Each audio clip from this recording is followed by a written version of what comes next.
Well, hey, Gundam Maniacs, welcome to another episode of Gundam Explained. We're continuing our look at which for Mercury is actually episode 23, Unrelenting Tenderness. Let's dive in. But before we do, if you haven't, please subscribe. If you think this is a cool video, give it a like. Check the links in the description for ways you could support the channel. Also, join our Discord. We have a lot of fun there.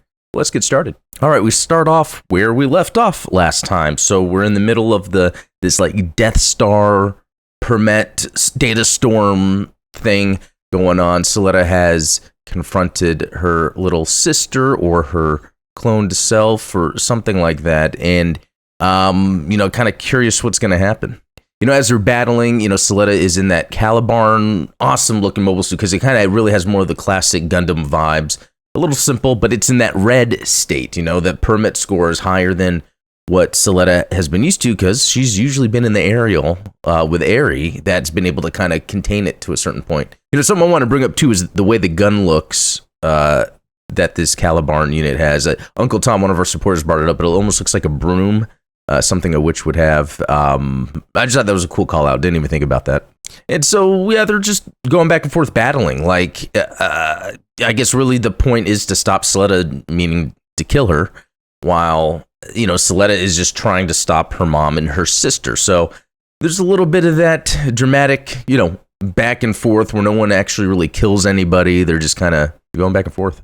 And what's cool about this, though, is as they're going through this dialogue and Suletta is trying to talk about how much she cares about her mom and wants to hug her mom, and her mom is watching this with the rest of the people inside their little pyramid Death Star. And I think that's always cool stuff when there can be action scenes and characters while they're battling can kind of say a thing or two to make the other character, feel or think a different way, which for Mercury does that a lot. And that's one aspect that I do enjoy.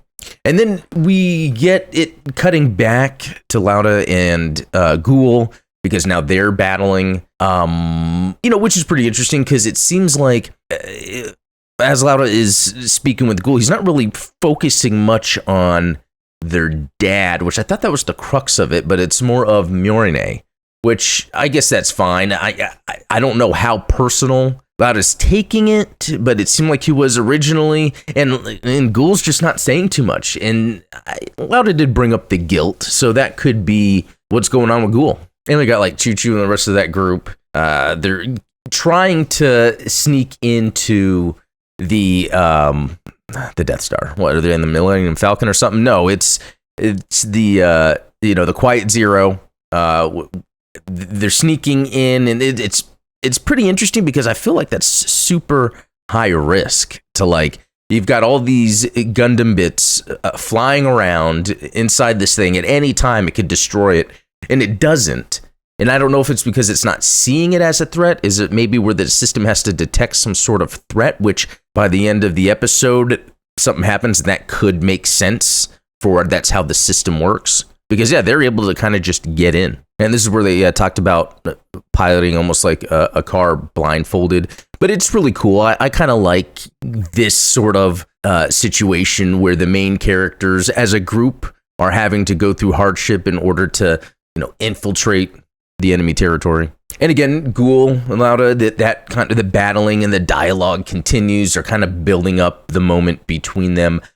During this, I'll say that seeing these two suits again are awesome. I mean, that Schwarzset looking Gundam suit is pretty cool looking. Also, Ghoul's Delanza, I think that's what it was called, is also cool looking. So it's cool to see these two, these mobile suits battle, and the weaponry they use. The Schwarzset has some pretty amazing weaponry, actually. Yeah, and this is where it says, what happened to Dad was my sin alone. This is where you can kind of pick up that Ghoul just, really feels responsible for everything. Doesn't feel like he has to give some sort of excuse to his brother. It's just like, this is what happened. I understand you're mad. It's very interesting. And then it seems like there's the start of this additional group infighting that's not directly kind of related to Quiet Zero. It's kind of interesting where the layers that come into this, but it also makes sense. It's kind of how corporate bodies work, especially when they are or are not kind of working with a government. And so it's like Delling is, requesting some sort of emergency special session. And, you know, it almost seems like, again, it's further making him seem like a good guy rather than a bad guy, because he is seeing that, yes, something obviously needs to be done. This is after his medical emergency. Is he better at this point? And he's sweating. Is that due to maybe he's still in this unhealthy medical state due to his previous injuries? Is this a lot of stress that he's dealing with and he's scared? Really cool art here, though. And then again, back to Suletta and Eri, back and forth. I think that's what a lot of this episode really started with, front loading, is the back and forth with Eri and Suletta, Ghoul and his brother Lauda. And she's just trying to, like, speak in justifications of, should you be doing this? Is this right? I don't want mom to become some evil magician. Yeah, I guess that makes sense. Yeah, and this is, you know, some interesting moments because, you know, Suletta's mom is just watching everything unfold and she's hearing what Suletta has to say, and it is pretty sad. All right, and here's Choo-Choo in the group, again, trying to infiltrate. It's still ongoing. In the meantime, we get to see this cool, like, you know, Gundam sort of mobile armors. Not really mobile armors. They're kind of like the flight systems, and I love the way they look, actually. It is pretty cool. I mean, it kind of has a similar look to the Quiet Zero pyramid structure machine with the lines, and they're kind of in a cross shape. The data storm's information density is degrading, you know, and she starts pulling out her gun. Now, is she willing to shoot and kill the students? Let's see how far this goes. Okay, so then this comes out of nowhere. Lagrange 1 has an interplanetary laser power transmission system. So, and they speak on it was designed and supposed to look like just a transmission system, but it's really a laser weapon. So this is where we get, again, to the layers, where there's this whole other group that has a super weapon all of a sudden that could have been useful a little bit before. And I guess by shooting it, they're going to end up like destroying a whole bunch of innocent lives in the process. So this, you know, becomes like this other added, you know, bad guy angle. And what about the special session that Delling requested? And so you see, this is where there's that other layer where this group just doesn't really care about what he has to say. He just wants to. These are bad guys that just want to shoot their big weapon. And it looks pretty cool. Yeah, it looks like a colony laser. You know, the things we would typically see. I think we've seen stuff like this in like Seed. Obviously, different UC Gundams. They'd have these, you know, mirror-based colony laser systems. I wonder, what if it were to be mistakenly activated? See, there's just all this bad guy talk, but it's the L1 Interplanetary Laser Transmission System, or ILTS. ILTS. It'll devastate not just Benerit, but all of Lagrange 4. So, Lagrange, there's like the different spaces that are named around Earth sphere. So yeah, that's, again, this is like evil sort of stuff going on.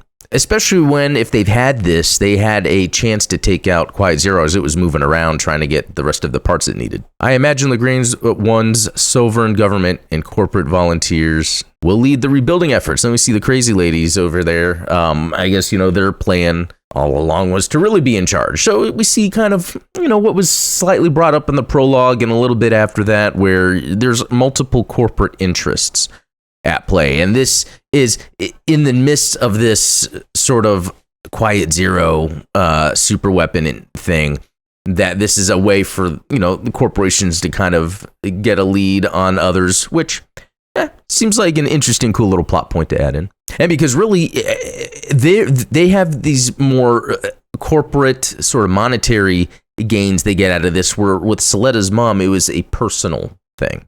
Okay, it's cool to see the team kind of walking around. In Quiet Zero, I guess, yeah, they're going to go walk around and see if they can shut it down. Oh, yeah, I forgot. Look at that. There's that other Elon that's hanging out there. Okay, then we come across some more enemy Haros. I think we've seen Haro be bad in this more than ever, I think, or any other Gundam. But it's pretty cool. It's kind of, Haro sits in this sort of floating sort of sentry pod that it's able to shoot it back to Ghoul and his brother, still kind of battling back and forth, talking back and forth. I think, you know, the talking is just going on and on, but it's really cool to see the Schwarzette Gundams. Like, the design looks cool, the different weapons it has. It's all for show, in my opinion, and that's okay. One of the cooler looking designs anyway. Awesome shot, holding up a sword, very samurai-like, especially with the way the top of the helmet works. So Lauda, right as he was going to meet Ghoul with their swords out, Ghoul shuts his off, and the sword goes straight in, and it's like one of those things where it's like, oh, so Ghoul gets taken out. And then it follows up with some, like 15 years earlier or something, I don't know, maybe 10, where we see Ghoul when he meets his brother for the first time, and he's such a warm and welcoming figure for him. He's like, oh, little brother, and it makes the scene much more impactful. It makes you really feel bad for Ghoul, and then I start getting mad. I'm like, really? So we have this character Ghoul we meet that we don't like, and then they build him up to be a cool guy, but he doesn't really get anything out of it, and he's just gonna die. It's like, that seems to be more for some shock value rather than anything substantial the show can offer. And I like how he smashes, I guess, the permit link or whatever on Lauda's machine to be like, don't pilot a Gundam anymore. As Ghoul's dying, he's trying to tell his brother, don't pilot a Gundam, it will only kill you. So it's like, again, just twisting the knife even further into Ghoul's death.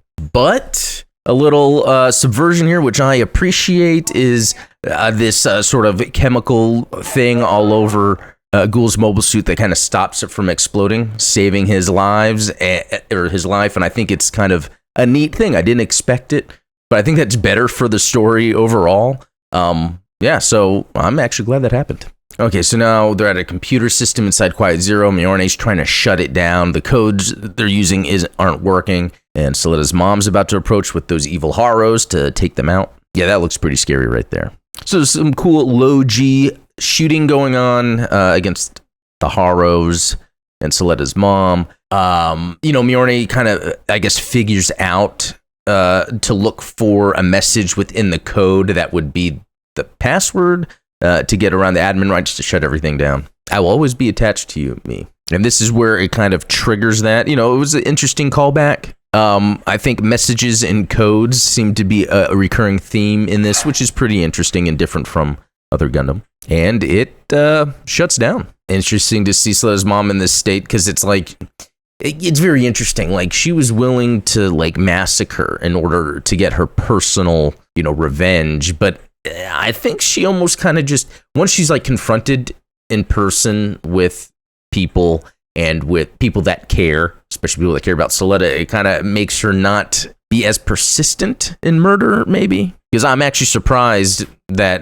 they took it down that easily. And then I love this, as we showed this giant lasers, like, you and your companies have grown far too big. So this is, again, the kind of that corporate espionage with giant death lasers.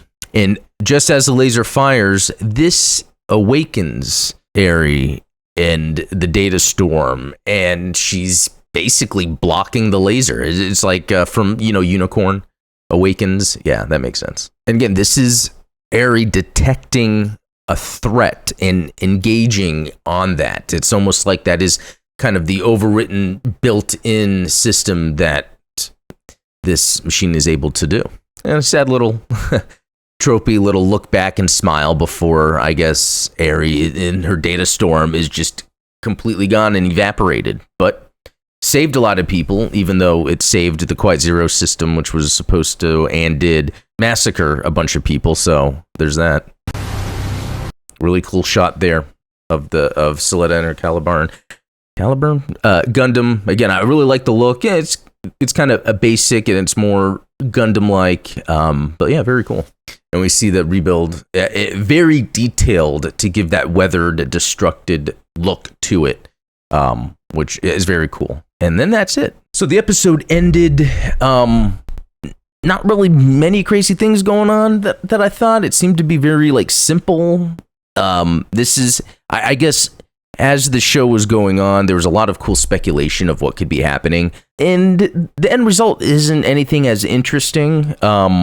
I think the most interesting thing out of this was, and I don't know if it was that interesting, but kind of that shock of, oh, Ghoul is dead. Oh no, he's gonna be fine. It's like, okay, yeah, it's great that he's fine, but also just how easy the team infiltrated Quiet Zero and stopped Soleda's mom, whereas she had this huge plan this whole time and nothing stopped her along the way. But that sort of did.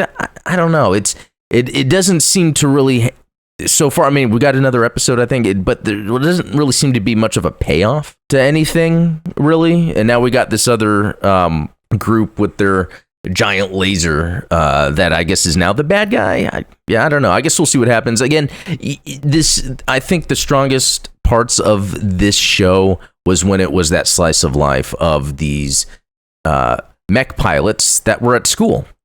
Even though I'm more into Gundam because of the conflicts between the governments within the world and how that unfolds, when they insert that in here, it does it very surface level to where it's not as interesting, and I'd rather them focus more on some character stuff. So yeah, we'll see what the next episode holds. But anyway, guys, hope you enjoyed that. Let me know what you think below, and we'll talk later.